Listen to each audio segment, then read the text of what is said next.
Sadhguru Jagi Vasudev is a realized master, mystic, and yogi. He has shown the way for people to attain to their natural joy and to live life with experience from one's own inner nature. His presence is filled with grace and compassion. Sadhguru's scientific approach towards spirituality and work towards the upliftment of humanity have received accolades worldwide.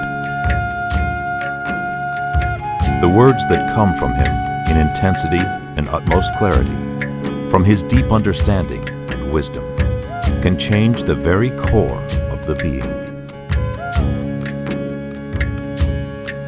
Belonging to no particular tradition, Sadhguru incorporates what is most valid for the modern person from the spiritual sciences. His work, an outpouring of his blissfulness, finds expression in the form of a ceaseless offering to help all beings. Available to all who are willing, Sadhguru's life is an invitation to the divine through individual transformation.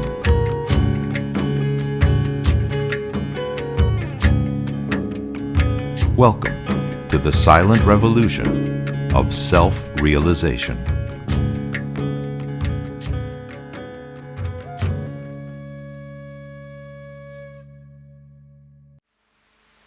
Sadhguru, what does the name Isha represent? The word Isha literally means that which rules. What is it that rules everything in the existence? That is Isha. Now, that which is rules the existence is that which is the source of creation, isn't it?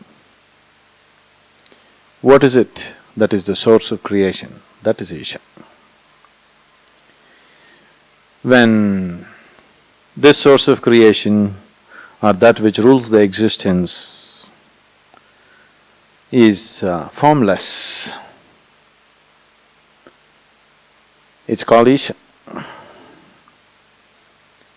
Or that which rules the existence or that which is the source of existence, we normally refer to it as the divine. So formless divinity is referred to as Isha. Isha means that which is fundamental, that which is the very source. So this is called Isha Yoga because it is a means to access that dimension which is the source of your creation. That which is the source of your creation is obviously within you, isn't it? Yes? It's obviously within you. So Isha Yoga is a method to turn inward and access that dimension which is the source of who you are. If you exist on the level of creation, as you are right now, you are subject to all the dualities of life.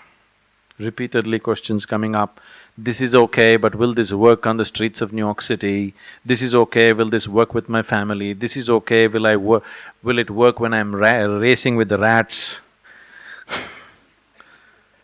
All these things are coming simply because you have been mauled by the dualities of life. In so many ways, the dualities of the creation has mauled you. It has added color to you, at the same time it has taken a toll upon you, isn't it? Yes? It's brought life to you. It is only because of duality there is a game. It is only because of duality there is you and me. It's only because of duality the whole game of life is happening.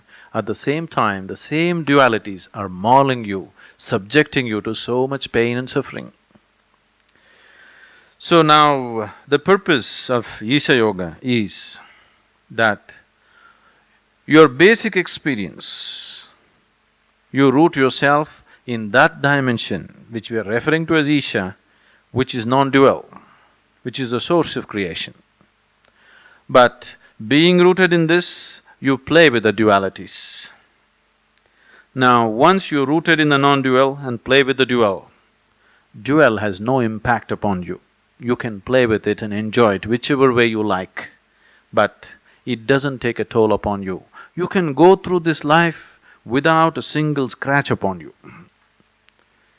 If you are rooted in that dimension which is the source of creation, if one part of you is creator, another part of you is creation, you can play with the creation whichever way you want, but it will not leave a single scratch upon you. But right now, the simple process of living, as people age, they're becoming wounded, isn't it?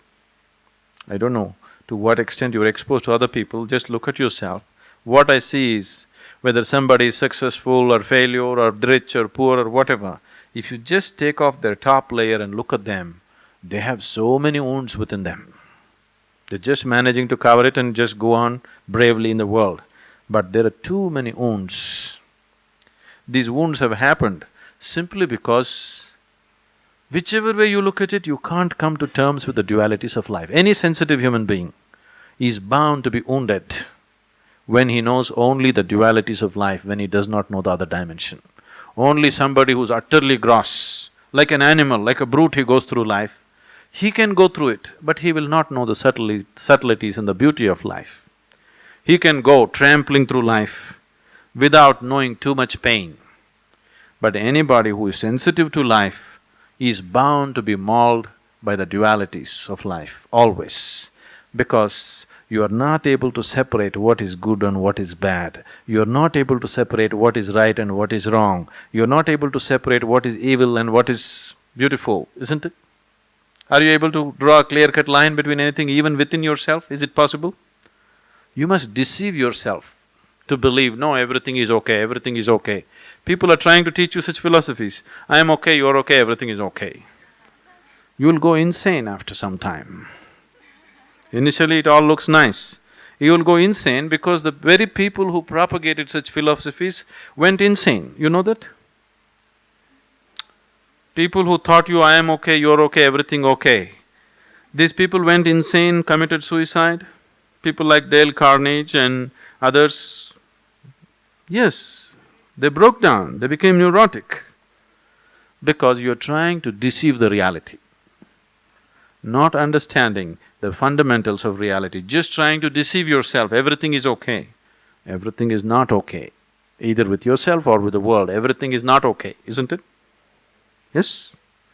If you do a cover-up job, it feels good, but after some time it'll collapse. Now we are not seeing how to do a cover-up job. It is just that if you sink a little deeper into your experience, there is a dimension in you which cannot be touched by these dualities. If you are rooted in that dimension, whatever, wherever you're placed in hell, still you can go through it gracefully.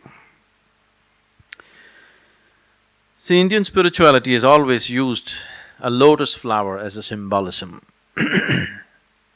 Why a lotus flower is used as a symbolism is, a lotus flower grows best wherever the slush is really thick and stinky.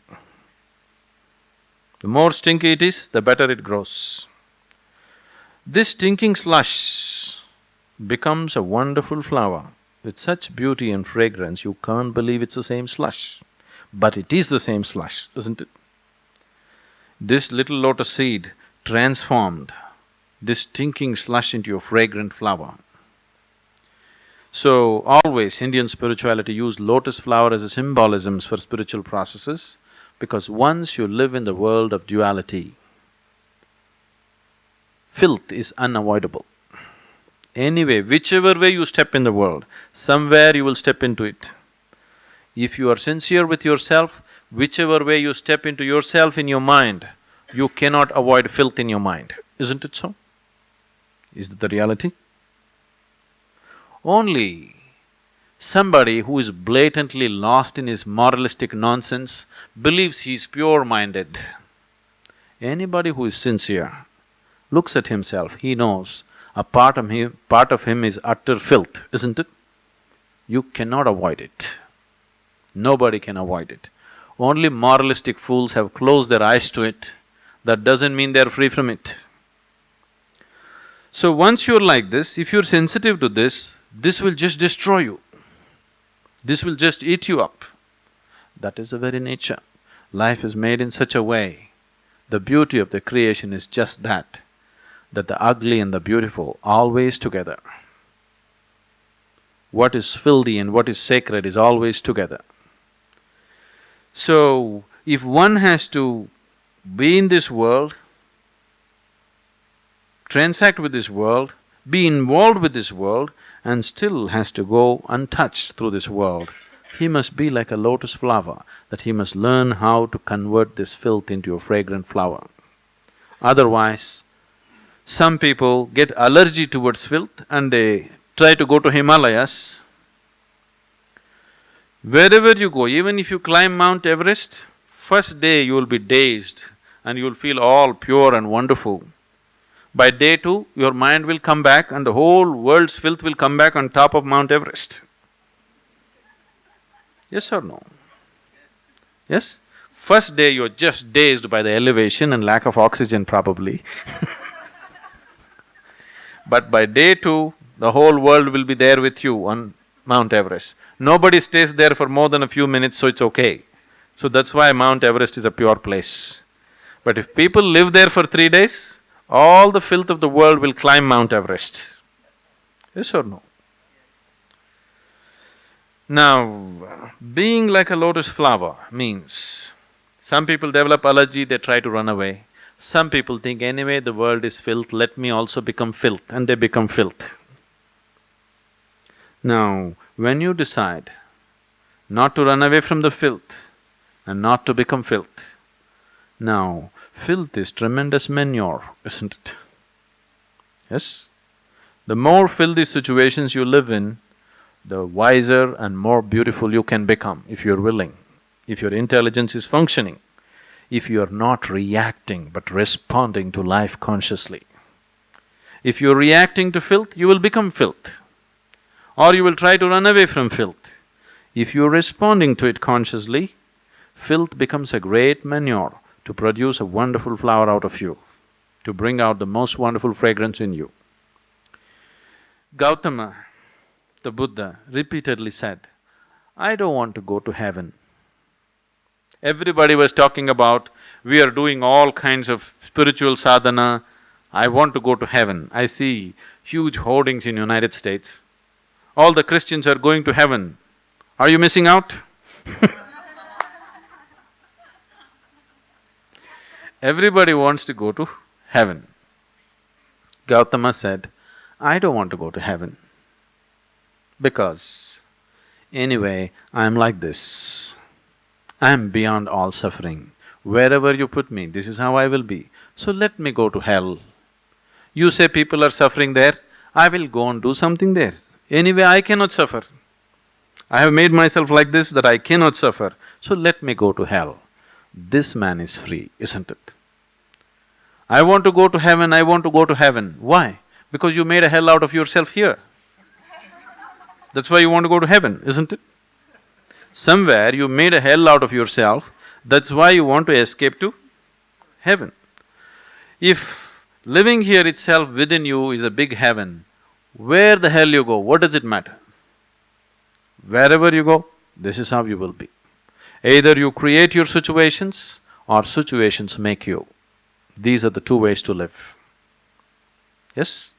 Some people are being created by situations, but some people are creating the situations in which they live.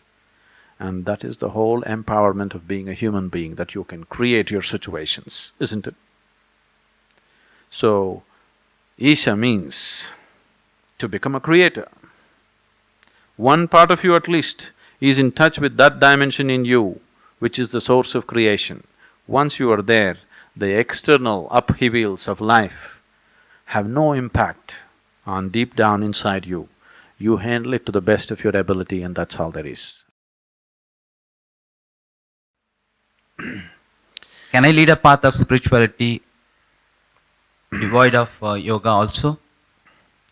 Spirituality means what? What is spiritual? Generally we thought spirituality means going to the temple, going to the church, going to the mosque and praying to God or whatever. Going to temple, church or mosque and praying is not spirituality. It is just basic survival. Because 99% of the temple-going people, church-going people, mosque-going people, all that they have been taught and all that they're doing in their lives is, "Dear God, save me. Dear God, protect me. Dear God, give me this. Dear God, give me that." Yes? So that is not spirituality, that is just simple, basic survival. So what is spiritual? Right now, your whole experience of life is limited to the physical, isn't it? Yes? Yes. When I say it is limited to the physical, see, in the very nature of things, sense organs cannot perceive anything other than the physical. So when your experience of life is limited to sense perception, your experience of life is limited to the physical. Just see, everything that you're experiencing is physical. Your body is physical, the world around you is physical, your wife, husband, child, this, that is physical. You have emotions about it, but still physical. Even your mind is physical. See, as for example, this microphone is a physical thing, isn't it? The electricity which is empowering this microphone, is it also physical? No? It is physical. It is a flow of electrons. It is still physical. Very subtle. You can't see it all right, but still physical. Similarly, as your body is physical, your mind is also physical. If I want, I can throw this flower at you. If I want, I can throw a thought at you, isn't it? It is still physical, very subtle, but physical. So everything that is in your experience is physical. Now, spiritual means, if you begin to experience something beyond the physical, if your life is such that you have started experiencing something beyond the physical, now you're spiritual. It's the simplest possible way to put it. If your experience of life transcends the physical and something other than the physical is happening, then we can say you're spiritual. Now, in what way is yoga connected with spirituality? Spirituality is just an aspiration. Yoga is the technology to get there, a method. It works on you on the level of your body, on the level of your mind, on the level of your emotion, on the level of your energy, because these are the four dimensions in which you exist. So for every dimension that is reality within you, see, God is not a reality in your life, it's just a belief. What kind of God you believe in is just what kind of social situations you've been brought up in, isn't it? Yes?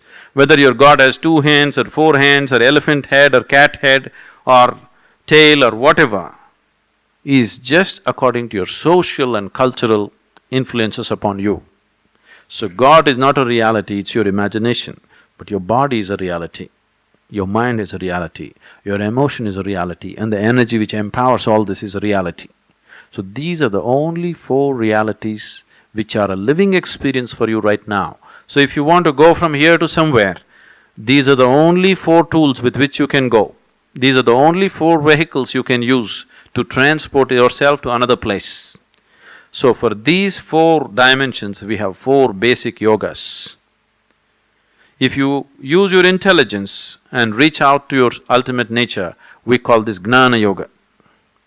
If you use your emotion and reach out to your ultimate nature, this is called as Bhakti Yoga, yoga of devotion or emotion. If you use your physical action and reach out to your ultimate nature, we call this Karma Yoga or yoga of action. If you use your energies to transform your energies and reach your ultimate nature, we call this Kriya Yoga, yoga of transforming energies. So these are the only 4 ways. What this means is, your head, heart, hands, energy. These are the 4 dimensions of you. Is there anybody here who is only head, no heart, hands, energy? Is there anybody here with just one big heart, not the other things? You are a combination of these 4 things, isn't it? It is just that each human being here is a unique combination of these 4 things. Now, if you want to progress somewhere, your yoga should be a combination of these 4 things. Why For ages, there has been so much stress on the presence of a live guru is simply because of this, so that he makes the right concoction for you, because each one of you is a unique combination of these four dimensions. That a yoga that I apply for this person, if I apply to this person, it will not work. He needs a unique combination.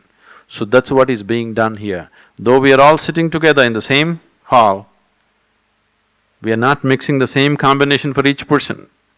You will see as it progresses, towards the end of the program, people will share as if they have been in different programs.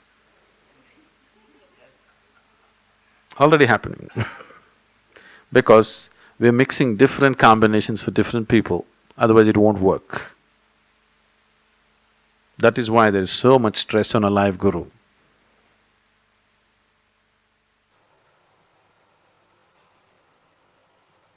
Sadhguru, what is the point in pushing a man into the sea of duality where he can't even keep himself afloat? Why? You can float.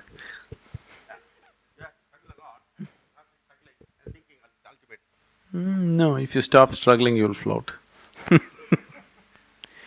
Now, why creation? That's the question. This question has been asked too many times, but shall I tell you why creation happened? Are you okay?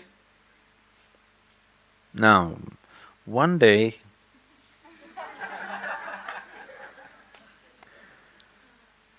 see, these people are laughing. This is not fair. Before I tell them why creation, they're laughing. One day, God had nothing to do. So he was playing marbles. One marble fell this way and it became planet Earth. Another marble hit it and shot up and it became sun. Another smaller marble became moon. And many other marbles he lost control and it became whole galaxies. And… shall I continue?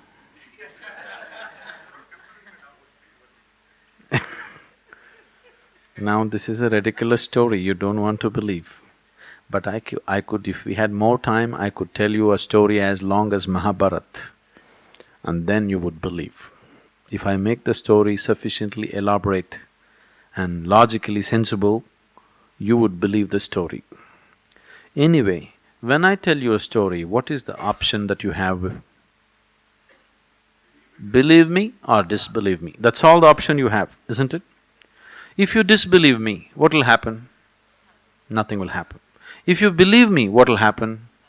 Nothing will happen. You just have one more story to tell in the next dinner party that you have. But in what way will it transform your life? In what way does it take you any closer to reality than the way you are right now? Does it? Does it or no? It doesn't, isn't it?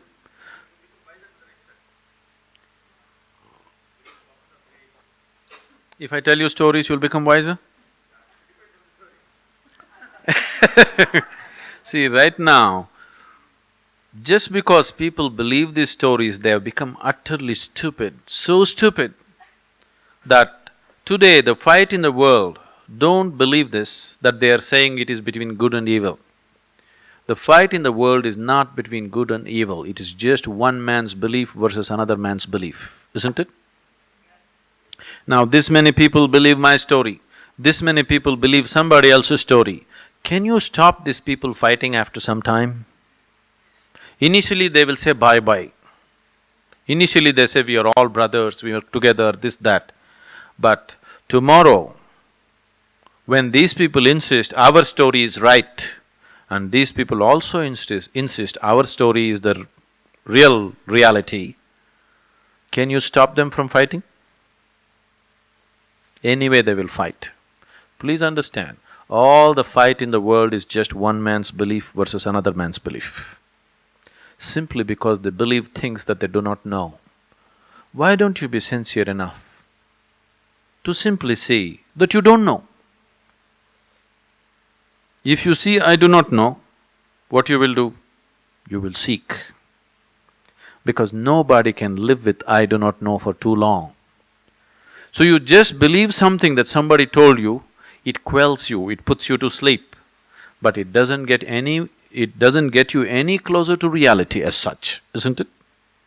Just makes you believe one more story. Now, these stories, very entertaining, culturally rich, but if you're looking for enlightenment, if you're looking for liberation, if you're looking for going beyond your limitations, they are of no consequence. If you're just looking for color, if you're just looking how to decorate your life, then culture is useful. So let's not destroy the culture, let's enjoy the culture, but don't go by the stories. Don't believe or disbelieve the story, just enjoy the story, isn't it? Now, when it comes to creation, instead of asking why, if you see, right now you are a part of the creation, and like you and stuck and drowning in the creation, as you say. Not everybody may be drowning, but at least quite a lot of people feel that they're drowning when things go wrong, at least. When things don't go the way they want them to go, they feel they're drowning, isn't it? So right now, in some way you're entangled. Now if you ask me how to go beyond this, instead of asking why creation, if you ask how to transcend creation, now I have a way, I have a method, I have a clear-cut path as to how to go beyond this. But if you ask me why, I can only tell you a story. Even if the story is true, still in your experience it is just a story, isn't it? Yes? Even if the story that I am telling is actually true, as far as your experience goes, it is just another story. If it appeals to your mind, you will believe it. If it does not appeal to your mind, you will not believe it. So, stories won't transform people. You believe God to be a demon and demon to be a god, it makes no difference because after all it's just your belief. Now Shiva is Mahadeva in India. Openly, in countries in the West, especially in the United States, people are going about campaigning, he's a demon. Okay? So, can you believe for an Indian, Shiva Bhaktas are here? He is the highest of the highest. But the whole aspect of Shiva has been created with enormous care and understanding. It is not to be believed, it is to be used as a tool and a device in your life. Shiva, his personality has been created like this. He is the most beautiful and he is the ugliest. He is the most wonderful and he is the most terrible. His friends are all demons and freaks and goblins and all kinds, but he is the highest god. It has all been created like this. He is the destroyer, but he is the very basis of creation. It's all been created like this because if you can accept this one man, you'll accept the whole creation the way it is. It's a tool, it's a device, but now you just made it into your story. Suddenly it is no more it has lost its transforming impact upon you. If you really use Shiva as a tool, if you really use Shiva as a device to transform yourself, if you just see the evil and the good, the beautiful and the ugly, everything is a part of him, you would revere the ugly and the beautiful the same way, isn't it? Yes? That would be very transforming. But now you just believed the story, did not apply the device to your life, see no change. You say Shiva or Rama or whatever nonsense, nothing changes. But if you applied it the way it was intended, it would have transformed you tremendously.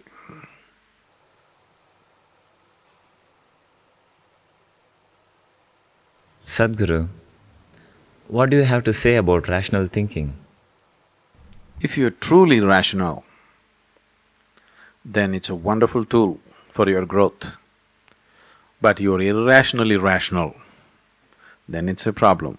When I say irrationally rational, two people are arguing with each other. Both of them firmly believe that they are being very rational and the other is being very irrational, isn't it? Isn't it so? When you get into arguments, have you seen? You believe you are definitely saying the most rational thing, but the other person also believes that he is saying the most rational thing. So, who is irrational in this? Probably both. It is just that your rationality is coming from your identity, limited identity. Your rationality is not coming from an all-encompassing experience of life. Your rationality is coming from a very limited identity of who you are, what you have identified yourself to be. Now, you are irrational because you have excluded the rest of the world and rationalizing just with your identifications. That's very rational, isn't it? That is why two rational people can get into a clash. Otherwise, how if I am rational and you're rational, how can there be a clash? It's not possible.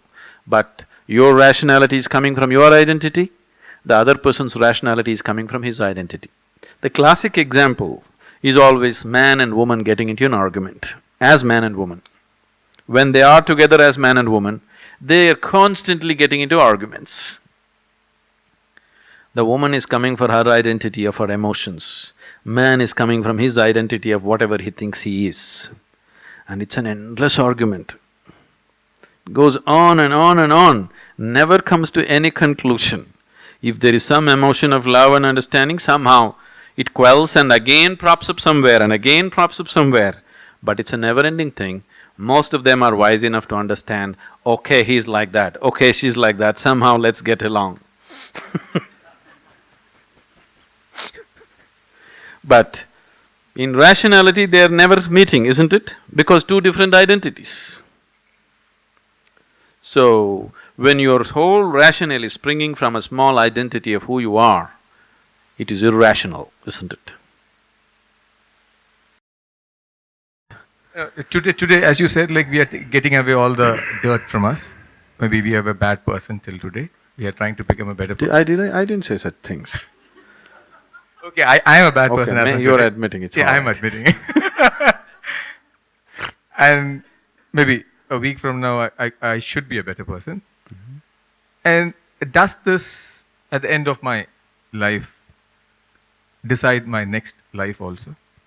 So what happens after death? That's a question. Some things, Ganesh, you will know only by experience. You want to know? It's best you know it only by experience. What happens after death? See, if you want to know what happens after death, do you know what is happening right now with you? Not as a person, as life, do you know what's happening with you right now? No. So when you do not even know, when you don't have the capability to know life which is kicking within you this moment, where will you get the capability of knowing what will happen after death? So, if you want to know the process of life, this is the moment, isn't it? Now, you must make an effort to turn inward and go deep into yourself, to know the very fundamentals of who you are. If you know this, if you know the basic fundamentals of who you are completely now, even after this body falls apart, still you know the same thing. But if you do not know it now, the possibility of knowing it then doesn't arise. Because right now you are better equipped. Right now, you still have your intellect and discretion. When you shed your body, you don't have these things, you just function by your tendencies. So when your intellect is on and you have the discriminatory power to see what is what, this is when you must see it. What is happening with me right now? What is the nature of who I am right now?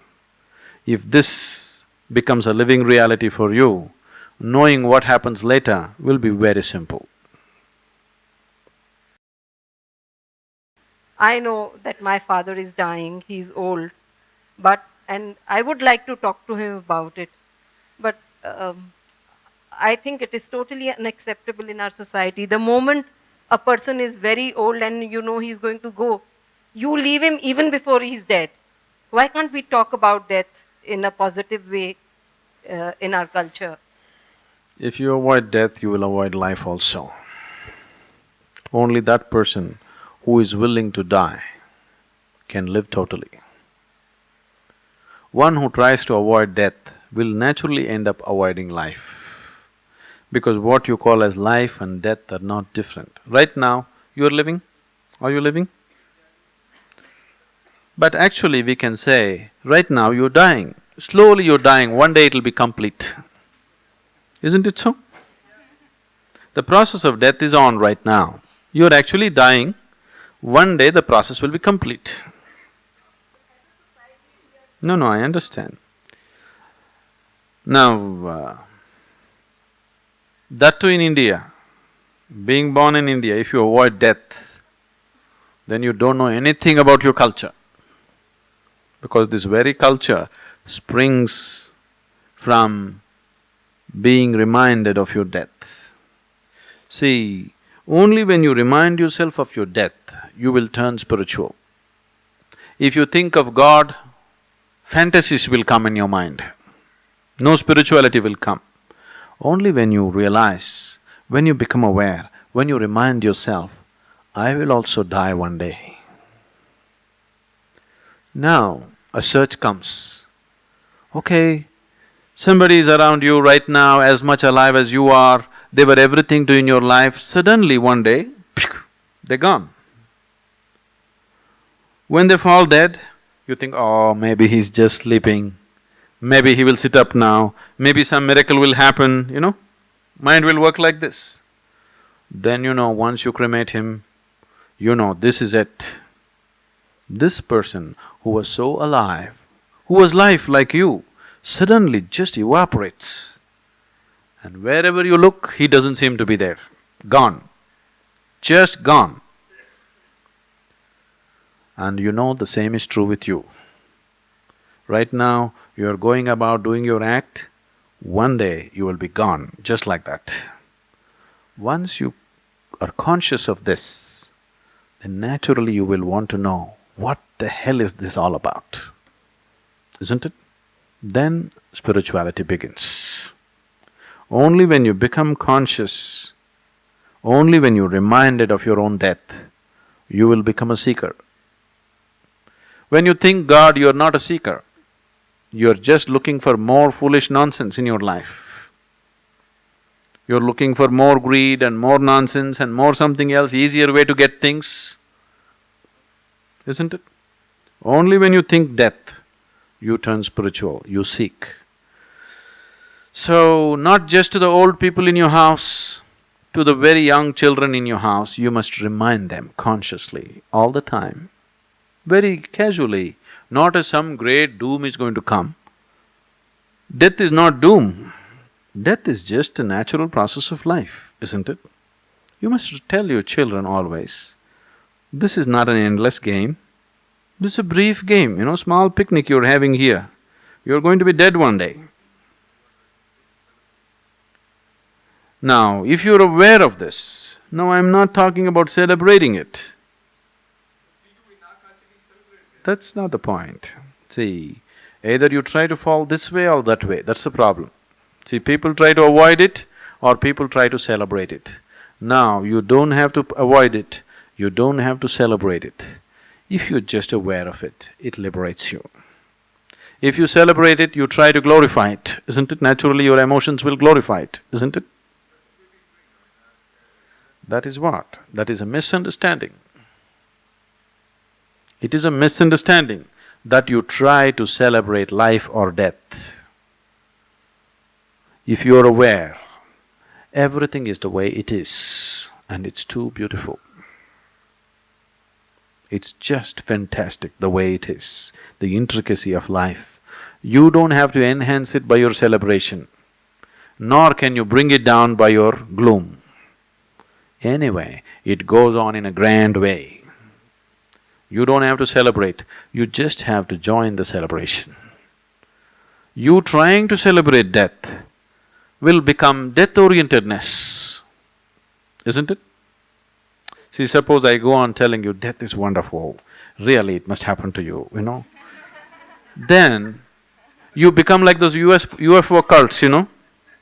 You know those UFO cults in some of the Western countries, they all commit mass suicide. This is because they're thinking that is better than this. See, it'll get distorted. Always you try to distort it.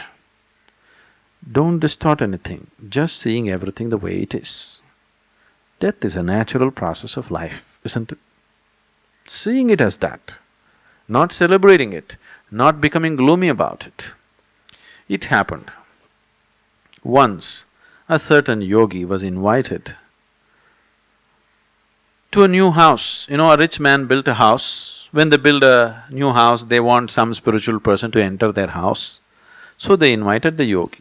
The yogi went, they welcomed him like a king, they served him well, they did everything for him. He ate well, he sat. Then they said, you must give your blessings to us. So the yogi raised his hand and said, let your father die first, then you die, then let your children die. Now, the man got so wild. Said, you fool, we welcomed you and treated you like a king and we fed you like a pig.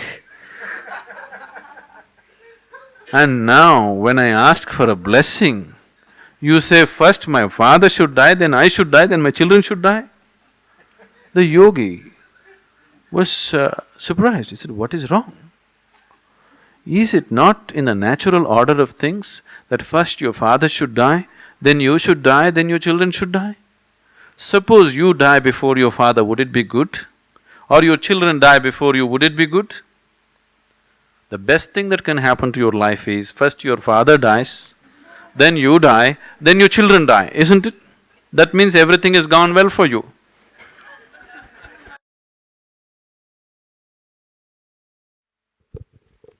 Guruji, what is the significance of lingam? The word linga literally means the form. Form means, why we're calling it the form is, when, you know, today modern science is proving to you beyond any doubt that the whole existence is coming from nothing and going back to nothingness. You know this? There was a time when modern science believed everything comes from something, you can neither destroy something nor create something. It can only be transformed from one state to another. You cannot destroy anything nor can you create anything. That was the belief some time ago. But today, modern science is proving beyond any doubt that everything comes from nothingness and goes back to nothingness. A whole bunch of galaxies sometimes just collapse into themselves and become nothing, you know? There's something called as black holes. Some of them explode into supernovas, but a lot of them just collapse into themselves and become nothing. So there was something and it became nothing. Similarly, there is nothingness and it becomes somethingness.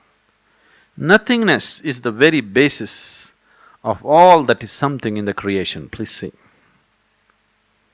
Only because there is a vast nothingness, somethingness has happened in the form of tiny galaxies. If you look up in the sky, generally the way your vision is made is, you think it's full of stars, but that's not the reality. The reality is there's a vast empty space, just tiny spots of stars, isn't it? That's a reality. But because of the way your vision is made, because of a visual deception, it makes you feel as if the sky is full of stars. The sky is full of emptiness, just a little bit of stars, just a little bit of salt and pepper. Rest is all darkness and emptiness. So everything springs from that and goes back to that. When the unmanifest begins to move towards the manifest, when the first manifestation begins, the first form that the energy takes is the form of an ellipsoid. You know what's an ellipsoid? A perfect three-dimensional ellipse is an ellipsoid. The first form is always a perfect ellipsoid. A perfect ellipsoid is what is being referred to as a linga. This we have always known. Yoga has always been saying this. Every human being who's gone deep enough into himself has always known this. But today, modern cosmologists have taken pictures of various galaxies and they say the core of every galaxy is an ellipsoid. Do you know this? No? The core of every galaxy, if you take pictures of it, is always an ellipsoid.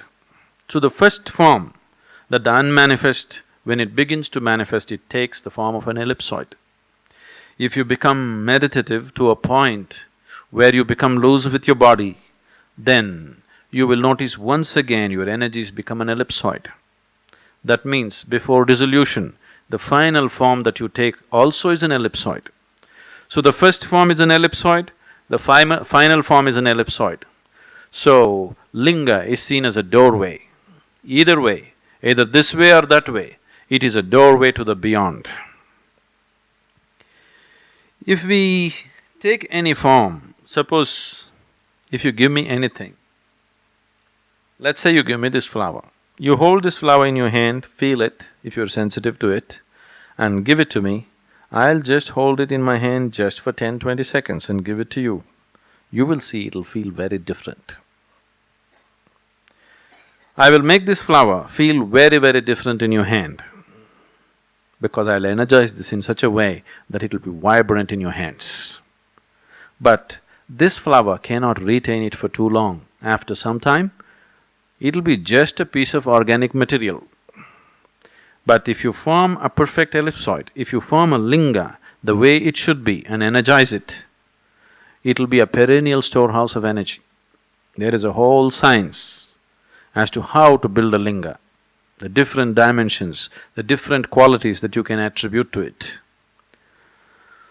It is just that this science, which is very essential and very fundamental science, has been lost to some extent or to a large extent because the bhakti movement swept the country about 700, 800 years ago.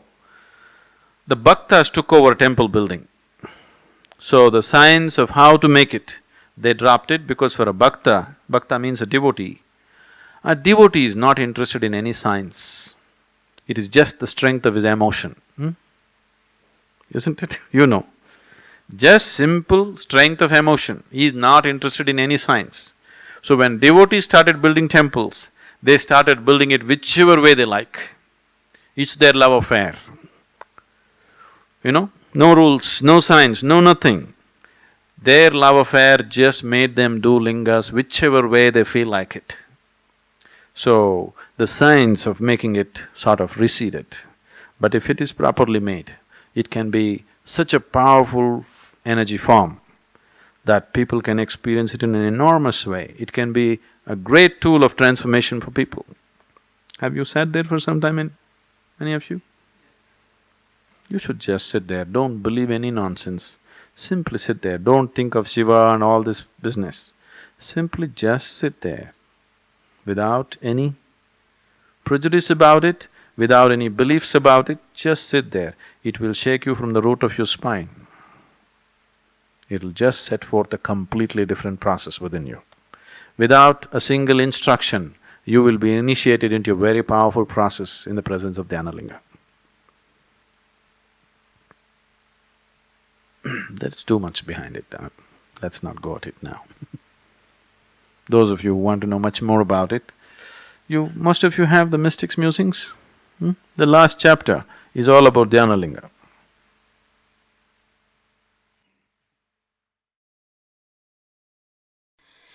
You are my perfect mirror, you show me what I'm not. In the endless pit of what once was me, layer and layer you peel off me.